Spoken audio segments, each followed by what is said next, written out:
for tuning in this week.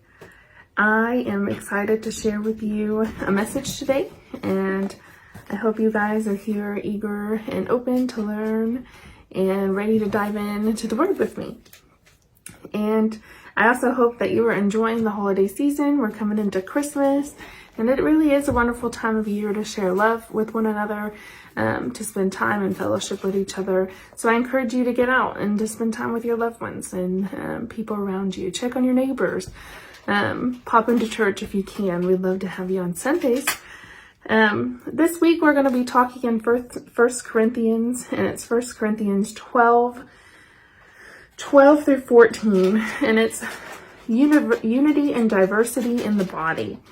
Just as a body, though one, has many parts, but all its many parts form one body, so it is with Christ. For we were all baptized by one Spirit, so as to form one body, whether Jews or Gentiles, slaves or free. We were all given one Spirit to drink. Even so, the body is not made up of one part, but of many. I'm going to show you a video, and this video is from our most recent work and witness trip to Africa. And this video is so special to me. So here it is.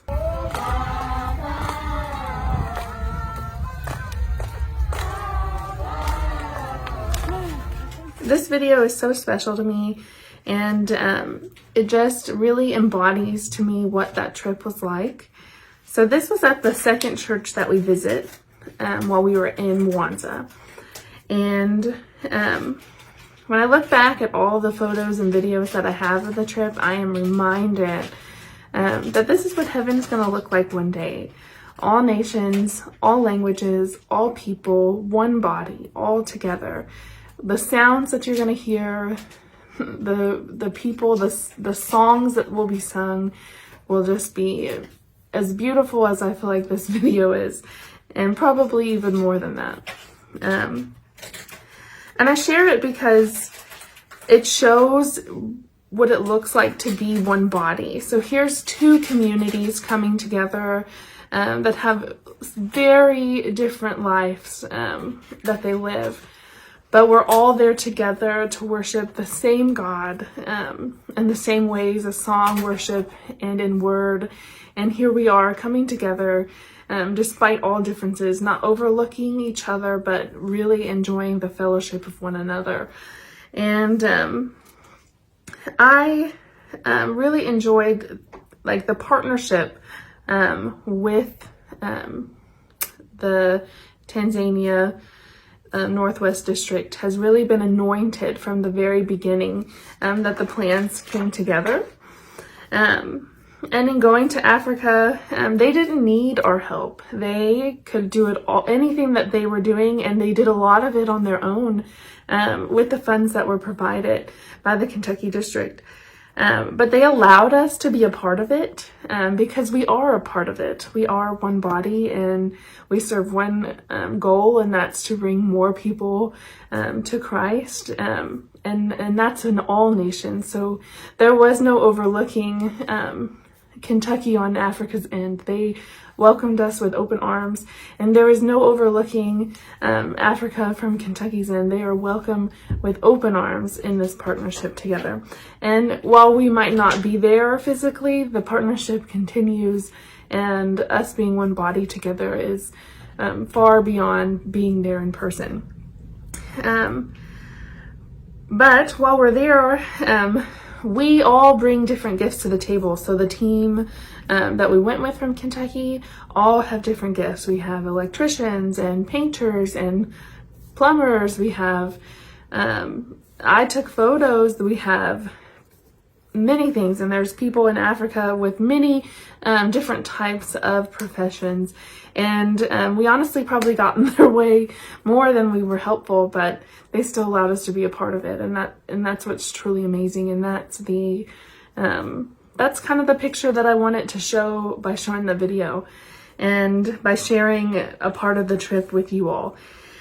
But we and even going there and getting to meet people and their different ways of getting the work done was still very efficient, very fast, and very different than how we would do it here in the United States.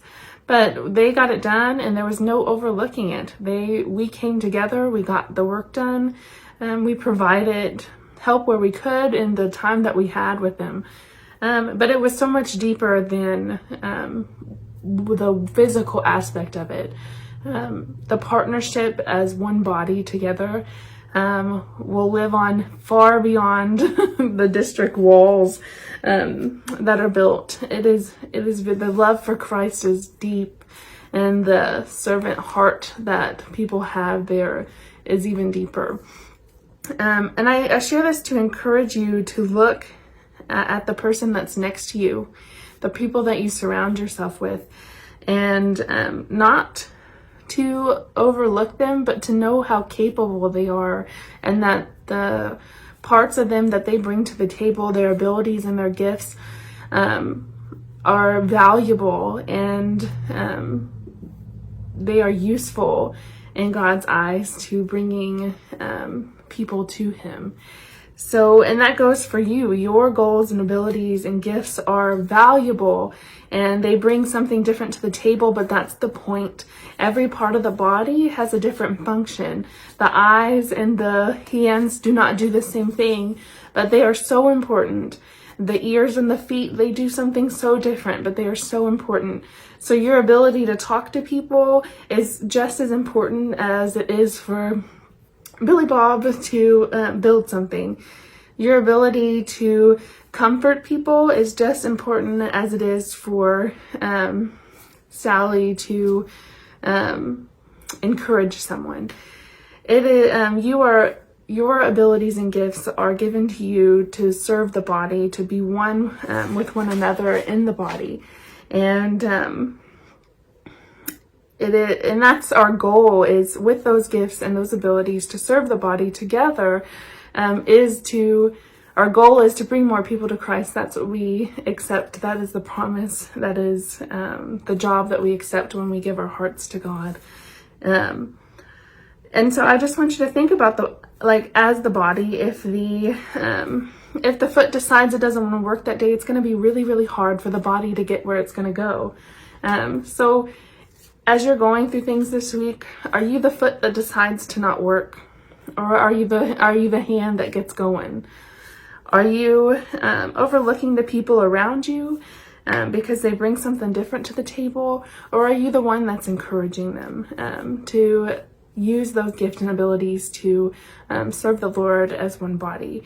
I want you to ask yourselves these questions this week. And I want you to get going, because we got a lot of work to do. There's a lot of people to save. And I hope this is encouraging this week as we go into the holiday season. This time is tough for people, and sometimes people need a little bit more love. And your gifts and abilities are very super important in showing people and telling people that there is a God that loves them, and to be the hands and feet for Christ for Him in this holiday season, but every day as well. And so I want you to know that we love you. We hope that you have an amazing Christmas season, and that the time with your family is fruitful and full of fellowship and a lot of love. And there's a lot of love coming your way from Farmdale and the people that go there. If you can join us in person, I would so love to see you. And I know the rest of Farmdale feels the same. But if we can't, we'll see you next week. And I hope that you have an amazing, amazing Christmas. Bye.